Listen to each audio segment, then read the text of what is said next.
기도하겠습니다. 살아계신 아버지 하나님, 주님의 은혜와 은총을 감사합니다. 오늘도 하나님께서 저에게 주시고자 하시는 말씀을 붙들고 말씀 전하기 원합니다. 이 말씀을 전하는 자나 듣는 자가 동일하게 은혜 받을 수 있도록 은혜 베풀어 주시옵소서. 감사하고 예수님의 이름으로 기도하옵나이다. 아멘. 골로새서 3장 18절에서 25절 말씀 가지고 구원받는 성도의 삶 세 번째 말씀을 전하고자 합니다. 오늘 하나님께서 저와 여러분들에게 주시고자 하시는 은혜의 말씀의 제목은 구원받은 성도의 삶이라는 제목으로 말씀 전하기를 소원합니다. 이 말씀을 읽고 듣고 보는 가운데 성령 하나님의 폭포수와 같은 은총이 저와 여러분들 심령 가운데 넘쳐날 수 있기를 존귀하신 예수님의 이름으로 간절히 축원합니다. AD 313년 콘스탄티누스 대제가 로마의 국교로 기독교를 공인하기 이전에는 이 교회는 지하 교회였으며 또한 가정이 곧 교회였습니다.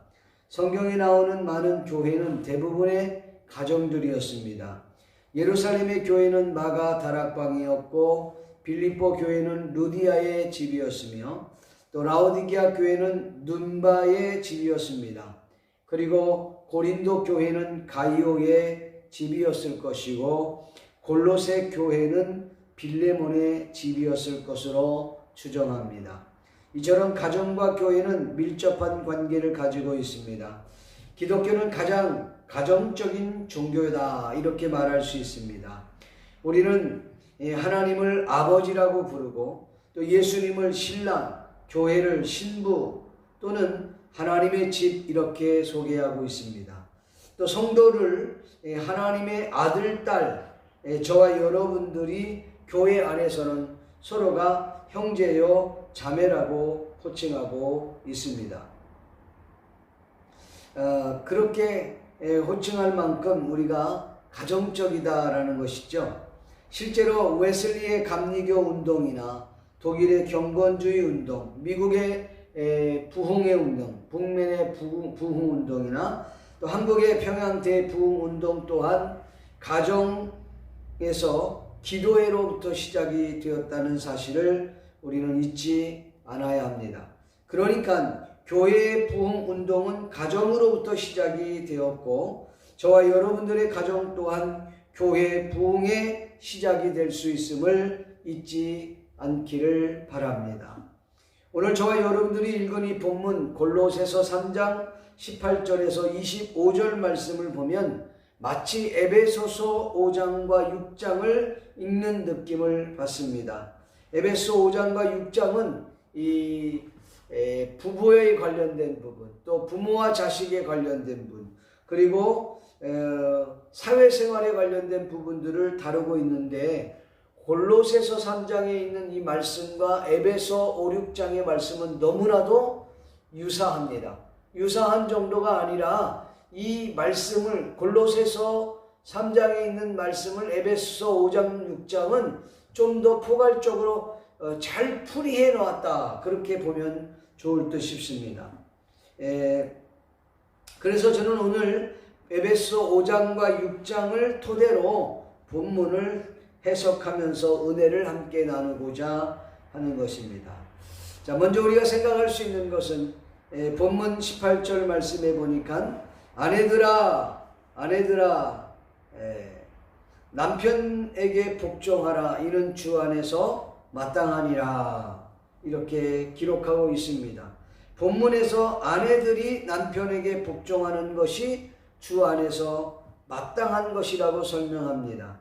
또한 에베소 5장 23절 말씀에 보면 이는 남편이 아내의 머리됨이 그리스도께서 교회의 머리됨과 같음이니 그가 바로 몸의 구주시니라고 했어요. 다시 말하면 아내들이 남편에게 복종하기를 죽게 하듯 하라고 설명하고 있는 것입니다. 골로새서는 아내들이 남편에게 복종하는 것은 주 안에서 마땅한 것이다 이렇게 표현했다면 에베소서에는 죽게 하듯 하라 이렇게 죽게 하듯 하라 이렇게 소개하고 있습니다. 그 이유가 뭐냐? 남편이 아내의 머리가 되기 때문이다. 남편이 아내의 머리됨이 마치 예수 그리스도께서 교회의 머리됨과 같다라고 말하는 것입니다.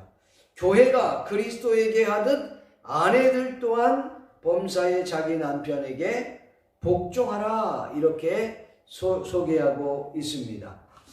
아마 이 내용을 보고 듣고 읽은 사람들은, 특히 여성분들은, 또 아내분들은 이렇게 이야기할지 모르겠습니다. 아니 지금 때가 어느 시기라고 어떻게 이렇게 고리타분한 이야기를 하느냐는 거죠. 시대에 뒤떨어지는 이 진부한 이야기를 왜 성경은 말하고 있습니까?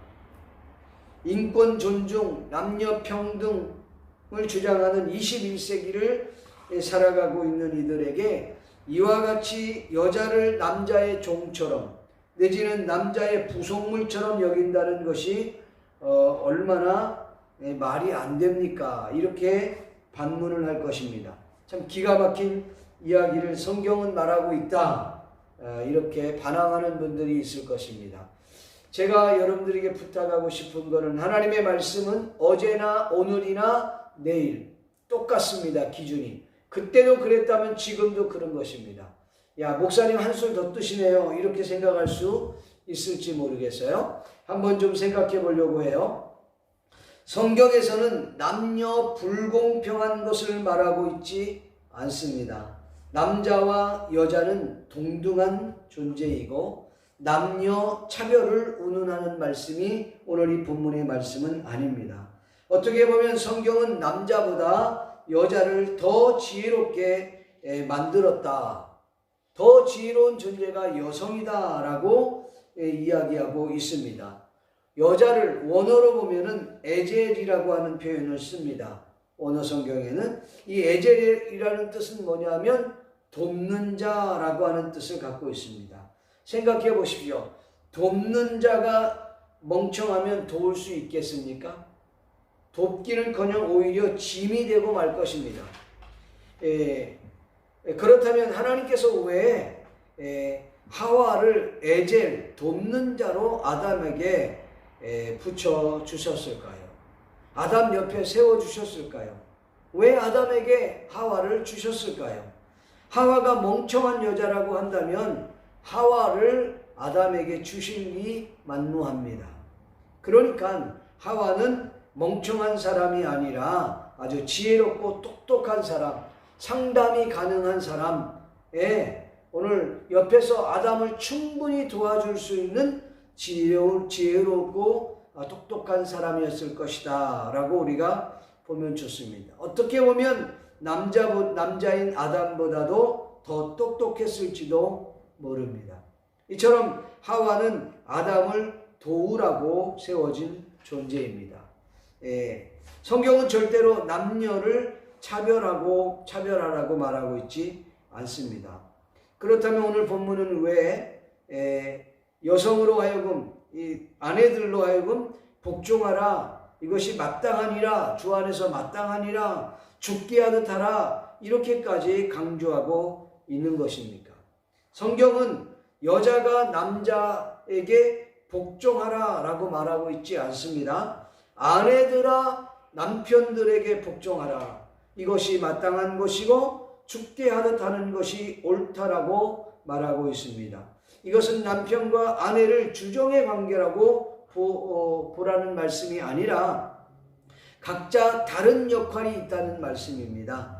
남편과 아내의 역할이 다를 뿐이지 주종의 관계가 아니라는 말씀입니다.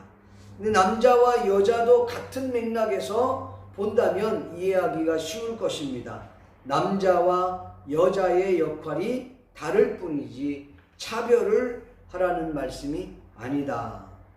자, 그 다음에 우리가 볼 수 있는 것은 남편들아 아내를 사랑하며 괴롭게 하지 말라. 19절 말씀에 그렇게 말씀합니다. 여기 괴롭게 한다는 뜻이 무슨 뜻입니까? 괴롭게 한다는 뜻은 몸이나 마음이 편하지 않고 고통스럽게 하는 것을 말하는 거예요. 그러니까 남편들이 아내를 육체적이고 정신적이고 정서적으로 마음을 고통스럽게 하지 말라. 예, 아내를 사랑하며 고통스럽게 괴롭게 하지 말아라. 이렇게 이야기하고 있는 것입니다. 자, 반면에 에베소서 5장 25절 28절 말씀에는 이렇게 이야기합니다. 남편들아 아내 사랑하기를 그리스도께서 교회를 사랑하시고 그 교회를 위하여 자신을 주심같이 하라. 28절에는 이와 같이 남편들도 자기 아내 사랑하기를 자기 자신과 같이 할지니 자기 아내를 사랑하는 자는 자기를 사랑하는 것이니라. 이렇게 말씀합니다. 여러분, 본문을 남녀 차별이라고 생각하시는 여성분들에게 또는 아내된 분들에게 질문을 드리겠습니다. 죽게 하듯 복종하는 것이 어렵겠습니까? 아니면 자기 목숨을 희생하면서까지 아내를 사랑하는 것이 어렵겠습니까? 여러분 한번 대답을 해보세요. 목숨을 걸고, 아니 목숨을 희생하면서까지 자기 아내를 사랑해야 한다고 하는 그 도박과 같다고 생각을 해보십시오. 내 아내를 사랑하는 거에 목숨까지 걸고 사랑해야 한다고 하는 이런 도박이라고 한다면 과연 이것을 지키는 것이 쉬운 일이겠습니까? 어려운 일이겠습니까? 여러분, 결코 쉬운 일이 아닙니다. 주께 복종하는 것과 목숨을 걸고 자신의 목숨을 희생하면서까지 자기 사람을 사랑하고 그를 지키는 것 그 자체가 결코 쉽지 않다는 것이지요. 여러분들 어느 쪽이 더 어렵다고 생각하십니까? 저는 후자가 더 훨씬 더 어려울 것이라고 생각을 합니다. 자, 그렇다면 이것은 남녀 차별이 맞지요? 여성분들이 생각하는 것처럼 남자보다 여자를 더 우대하고 여자보다 남자가 더 큰 희생을 많이 해야 하는 것이 성경이 지금 말하고 있는 것 아닙니까? 오히려 남자를 역차별하는 것이 아니냐. 여러분 그렇게 생각하지 않으십니까? 그러니까 이 부분은 남녀 차별의 문제가 아니라는 거죠. 남자와 여자의 역할이 다른 것뿐입니다. 본문에서 우리가 생각해야 될 부분이 또 하나 있습니다. 에베소 5장 28절에 보니까 아내를 사랑하는 것이 곧 자기 자신을 사랑하는 것이다 라고 했어요. 이것은 가족의 일원인 한 사람이 가족의 공동체라고 하는 의미를 말하고 있는 것입니다. 그래서 본문은 아내를 사랑하는 것이 곧 자기를 사랑하는 것과 마찬가지다 라고 얘기했어요. 사실 아내만 그렇겠습니까? 가족의 공동체라고 하는 것은 부모님이 잘못되든가 아내가 잘못되든가 자식이 잘못되든가 어떤 그 가족 공동체의 한 일원이 잘못되기만 해도 그 가정에는 큰 어려움과 고통을 함께 동시에 겪어야만 한다고 하는 사실입니다. 부모님이 잘못된 교육으로 인하여 자녀들이 곁길로 나갔다고 생각해 보십시오. 그 가정이 어떻게 될까요? 우리가 충분히 이해할 수 있는 것 아닙니까? 또 우리 이 가정의 한 일원 가운데 한 사람이 이런 부모님이든 남편이든 아내든 자식이든 누구 하나라도 어떤 큰 질병에 걸렸다고 생각해 보십시오. 그러면 이것은 우리 가족 전체와 연결된 고리이기 때문에 그 한 사람의 그 아픔이, 그 질병이, 그 고통이 가족 전체가 겪는 고통이 된다는 거죠. 한 사람이 잘못되면 오히려 가족 전체의 삶이 송두리째 암흑 속으로 빨려 들어가게 되는 것을 우리는 느끼게 되는 것입니다. 여러분 그만큼 이 가족 공동체가 중요한 것이죠. 예. 그래서 이 남편들이 자기 아내를 사랑하는 것이 곧 자기를 사랑하는 거고 부모를 사랑하고 자기 자녀를 사랑하는 것이 곧 나를 사랑하는 것이라고 하는 사실을 잊지 않아야 합니다. 그래서 우리 가족의 공동체는 이 서로 건강해야만 하고 행복한 삶을 위해서 서로가 서로를 사랑하고 아껴주고 또한 자기 자신을 사랑하는 것이 대단히 중요하다는 것이죠. 본문에 아내를 괴롭게 하지 말라 이렇게 됐는데 앞전에 잠깐 설명했습니다마는 육체적 그리고 정신적 정서적으로 마음을 괴롭게 하는 그 자체가 자기 자신을 괴롭히는 것과 꼭 같다는 거죠. 아내를 사랑하는 것이 곧 나를 사랑하는 것이라면 아내를 괴롭히는 것은 곧 자기를 괴롭히는 것과 같다고 하는 말입니다. 어리석은 사람들은 자신의 행동 하나가 얼마나 가정에 큰 영향을 주는지 가늠하지 못합니다. 단지 육체의 즐거움만을 추구하고 자신의 감정에만 충실한 사람들이죠. 이런 어리석은 사람들의 자신의 행동으로 인하여 가정에 불어닥칠 큰 불행을 생각하지 않습니다. 이것이 사탄의 속임수라는 사실을 인지하지 못하고 육체가 원하고 자신의 감정에 너무나 충실한 나머지 결국 사망의 길을 걷게 되면 그 길은 나의 인생만 망치는 것이 아니라 아내와 자녀들 인생까지도 망치는 엄청난 결과를 초래한다는 사실을 우리는 잊지 않아야 합니다. 이것이 사탄의 속임수입니다. 사탄은 우리의 가정을 무너뜨리려고 호신타탐 노리고 있습니다. 마치 우는 사자처럼 삼킬 자를 찾고 있는 것처럼 말입니다. 이 사탄 여우는 하와에게 찾아와 보암직도 하고 먹음직도 하며 탐스럽고 지혜롭기까지 할 만큼 하와를 유혹하여 죄를 짓도록 유도했다는 사실입니다. 결국 하와는 그 수렁에 빠져 나오지 못하고 아담까지 그 범죄의 자리까지 이끌어 들였고 인류가 그로 인하여 모든 것을 다 잃어버리게 된 것입니다. 이것은 다른 사람의 이야기가 아니라 오늘 저와 여러분의 가정에 대한 이야기입니다. 오늘 우리에 대한 이야기입니다. 우리가 이렇게 육체대로 인간적인 육체의 소욕대로 쫓아가다 보면 결국은 다 잃어버리고 망가져버리고 그리고 후회하는 엄청난 죄를 짓게 된다는 사실입니다. 사랑하는 성도 여러분, 남편들이 아내를 사랑하는 것이 곧 자기를 사랑하는 거예요. 반대로 얘기하면 아내가 남편을, 자식을, 부모를 사랑하는 것 자체가 곧 자기 자신을 사랑하는 거예요. 반대로 오히려 여러분 괴롭히는 것은 자기 자신을 괴롭히는 것과 매 한 가지라는 사실을 잊지 않아야 합니다.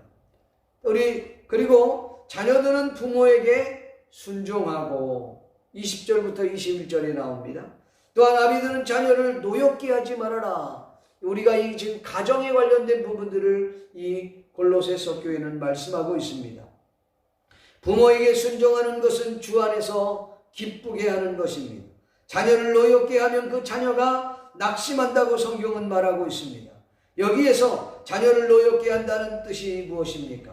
국어사전에서는 화가 날 만큼 분하고 섭섭하다. 그러니까 부모님의 그 역할이 대단히 중요한 것입니다. 에베소서 6장에 보니까 부모의 역할과 자녀의 역할을 아주 분명하게 설명하고 있습니다. 에베소 6장 1절에서 4절 말씀에 보면 부모가 자녀에게 어떻게 해야 될지 아주 상세하게 설명해주고 또한 자녀들 또한 그 부모에게 어떻게 하는 것이 그 자녀에게 유익한가를 제대로 설명해주고 있는 것입니다. 오늘 성경에 본 자녀들은 부모에게 순종하는 것이 옳은 일일 뿐만 아니라 내가 잘되고 땅에서 장수한다고 성경은 말씀하고 있습니다. 또한 부모님들은 자녀를 노엽게 하지 말고 오히려 자녀를 주의 교훈과 훈계로 양육하라고 그 지침서까지 말씀하고 있는 것입니다. 그러나 부모님들은 주의 교훈으로 주의 훈계로 양육하는 것이 아니라 자신의 경험으로 자신을 양육하고 있지 않습니까? 내가 사회생활을 해보니까 대학을 안 나오면 사람 취급 못 받더라. 그러니까 대학을 꼭 나와야 돼. 이렇게 말을 하는 거지. 아무 대학이나 나올 것이 아니라 그래도 사회생활을 해보니까 명문대 나온 사람들이 승진도 빠르고 대우도 좋더라. 그러니까 가능하면 스카이 대학에 나오는 것이 좋아. 명문대학에 나오는 게 좋을 것 같아.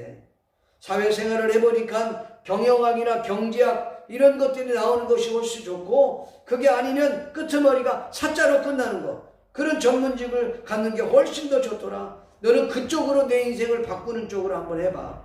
자녀의 실력도 생각하지 않습니다. 자녀의 꿈도 생각하지 않습니다. 자녀가 지금 어떤 재능을 갖고 있는지 전혀 생각하지 않고 부모의 기대와 부모의 생각, 부모의 경험에 의해서 자녀들을 양육하려고 하는 것이 현재 우리의 모습입니다. 어떻게 보면 그 부모님들의 교육 방침은 이 사회의 성공 위주 힘의 논리대로 자녀들을 키우려고 한다는 것입니다. 성경과는 아주 무관한 그런 교육을 하고 있는 것입니다. 하나님 말씀과는 아주 무관한 거예요. 단지 내 생각과 내 경험에 비추어서 자녀를 교육하는 거죠. 하나님의 말씀보다도 내 경험이 앞서고 내 기대가 더 앞선 것뿐인 거죠. 자녀 생각하지 않습니다.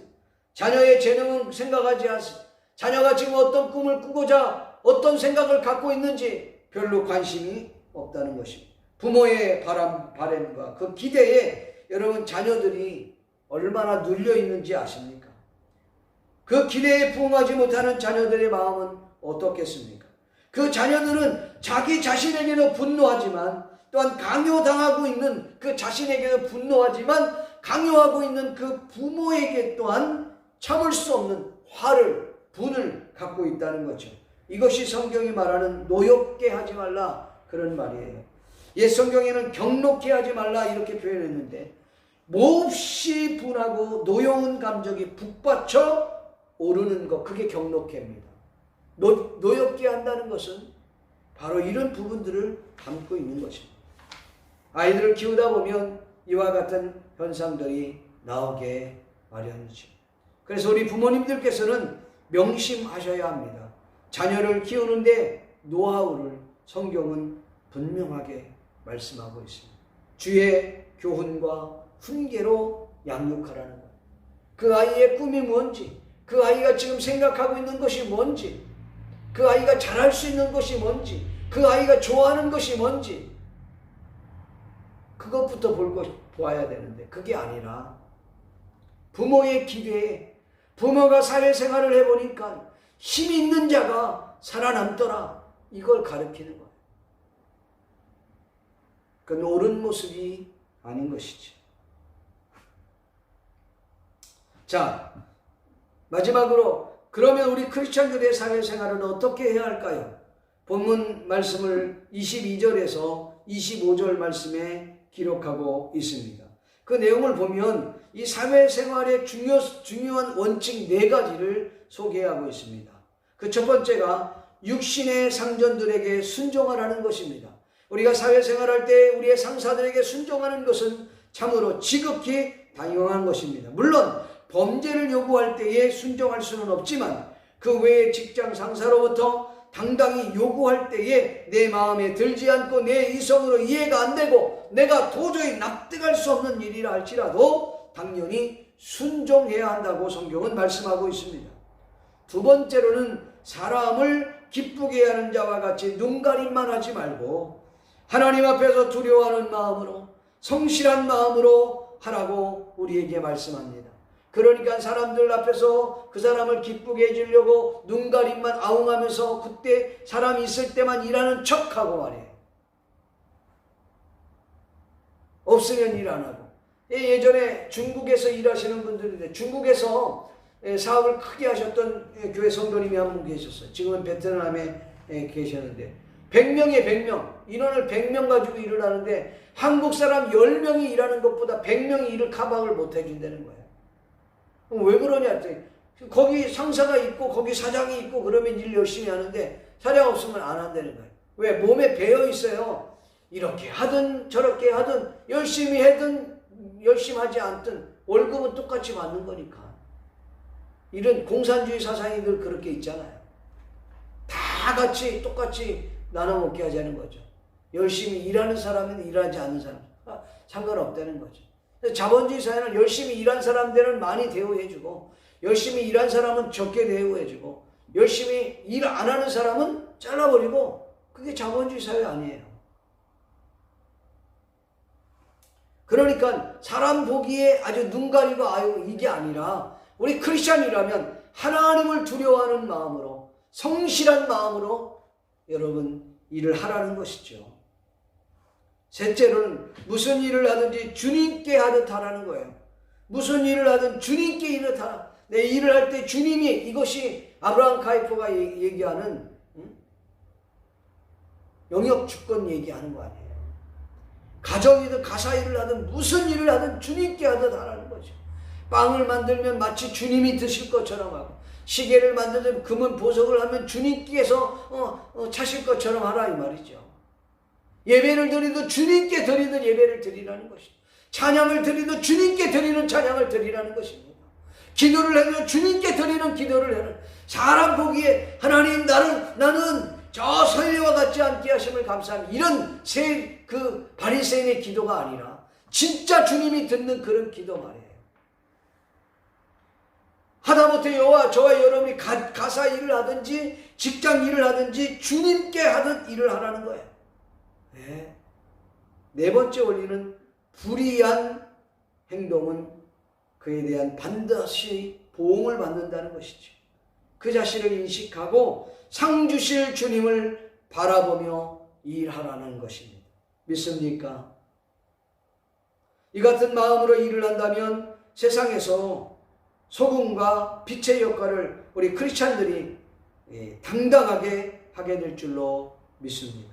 아니 목사님께서는 사회생활을 해보지 않으셔서 잘 모르시는 것 같은데, 사회생활이 그렇게 만만하지 않습니다. 지금 말씀하신 것처럼 그렇게 쉬운 일이 아닙니다.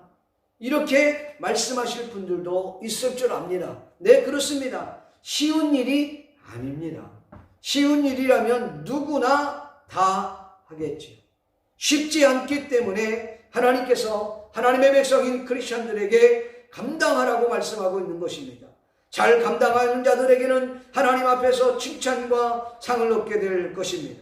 세상에 쉬운 일이 다 어디 있겠습니까?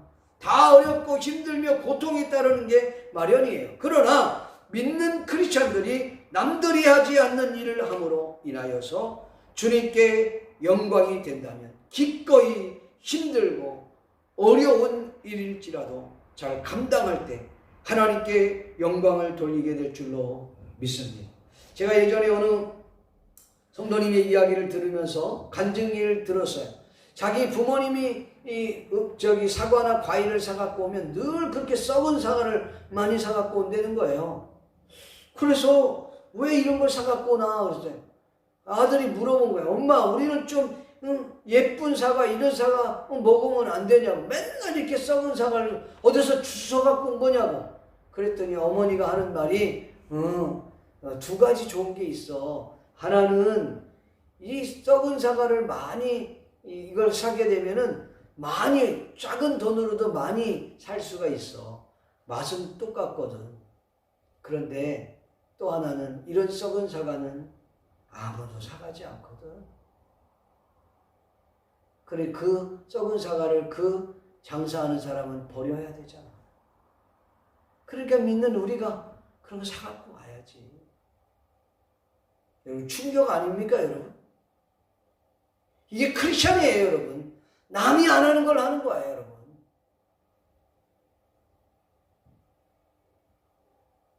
쉬운 일이 아닙니다. 희생을 치러서라도, 값을 치러서라도 우리가 이 일을 감당하는 것이 중요한 줄로 믿습니다. 예수님께서 저와 여러분들의 죄를 위하여 십자가에 친히 달려 못 박혀 죽으셨습니다. 이것이 쉬운 일이었겠습니까? 어려운 일이었지요. 아니, 그 누구도 하지 않은 거룩한 일이었습니다. 이 세상에 오고 가는 모든 사람들 중에 예수님처럼 자기 백성을 위해서 친히 인간의 몸을 입고 이 땅에 오셔서 십자가의 희생을 감내하신 분이 없었습니다. 유일한 사건이죠. 유일한 분이십니다. 그렇기 때문에 예수님은 우리들의 신앙의 대상이 되었던 것이 아니겠습니까? 십자가의 죽음, 희생, 고통은 그것은 아무나 감당할 수 있는 것이 아닙니다. 예수님께서 우리를 사랑하지 않으셨다면 그것은 불가능한 일이었겠죠. 저와 여러분들이 이처럼 소중한 존재입니다. 그러니 이 세상에 믿는 크리스천으로서 무슨 일을 하든지 주님의 이름으로 일하고 성령님께서 주시는 힘으로 이 주어진 일에 최선을 다하여 성실함으로 감당할 때, 그리고 하나님께 영광을 돌릴 때 건강한 크리스천들이 될 줄로 믿습니다. 그러므로 말미암아 하나님께 영광을 돌릴 뿐 아니라 크리스천들의 본연의 사회생활을 많은 이들에게 모범으로 보여주게 될 줄로 믿습니다. 오늘 이 자리에 모인 우리 성산의 가족들이 정말 가정이나 또한 사회에서 크리스찬으로서의 그 역할을 당당하게 해 나아갈 수 있기를 존귀하신 예수님의 이름으로 간절히 축원드립니다. 기도하겠습니다.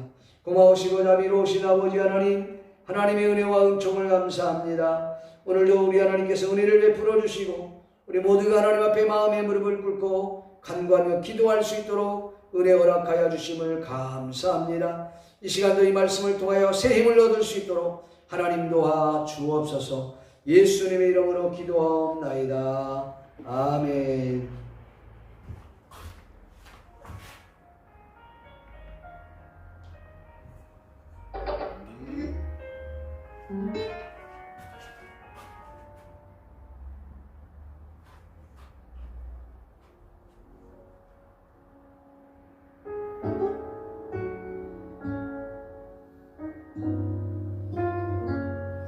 주의 신을 내가 떠나 어디로 가리까 주 모든 것 다시 보니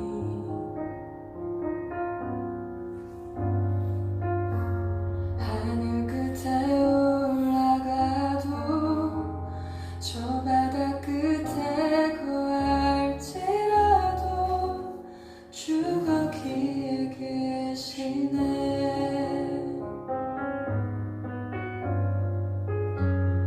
주의 신을 내가 떠나 어디로 가리까 주 모든 것 다시 보니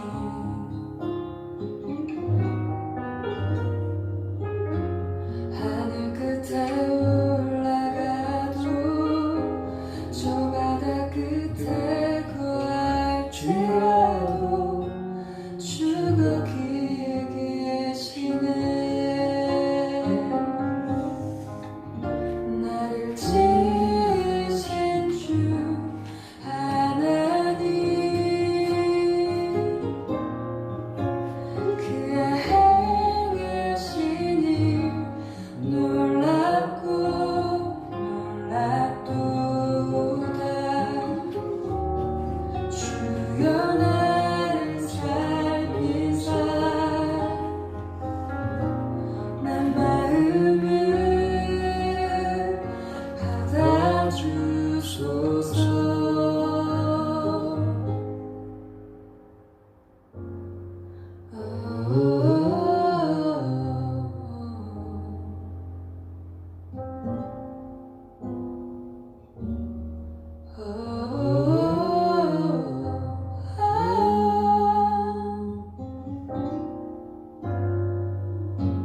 하늘 끝에